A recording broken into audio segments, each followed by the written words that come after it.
Estou coordenando uma rede de investigação, de pesquisa sobre políticas públicas e desenvolvimento rural na América Latina.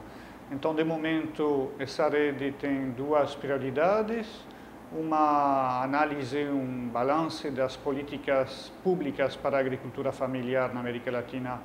na preparação do Ano Internacional da Agricultura Familiar em 2014 e uma pesquisa sobre a transferência, a circulação das políticas públicas de desenvolvimento territorial na América Latina, pois uma certa coincidência desde o início dos anos 2000 em vários países da América Latina na promoção, no estabelecimento de políticas públicas nacionais, na maioria dos casos, de desenvolvimento territorial rural. Então, estamos tentando analisar qual é a origem, quais são os vetores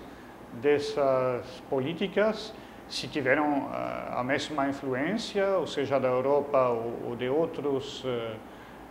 fatores de promoção dessas políticas na América Latina e, em particular, as agências de cooperação internacional, as organizações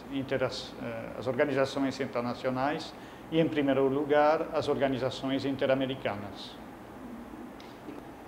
Bom, então a rede tem um princípio de cooperação entre as equipes acadêmicas e também institutos ou centros de apoio à decisão em matéria de políticas públicas. Não se trata unicamente de equipes universitários. E em cada país ou em cada região, confiamos a uma equipe local a síntese ou sobre a parte da análise da política de agricultura familiar ou sobre a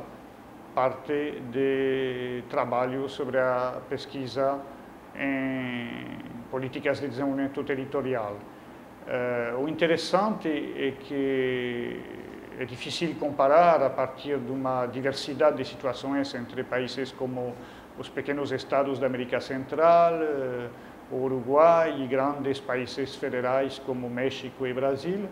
mas tem uma certa coincidência nas agendas, uma coincidência nos temas e também nos fatores que levaram esses estados a adotar políticas de desenvolvimento territorial rural no mesmo período. O Brasil foi o primeiro país da América Latina a ter uma política específica para a agricultura familiar em 95, 96 com o PRONAF, o Programa Nacional de Apoio e Fortalecimento da Agricultura Familiar.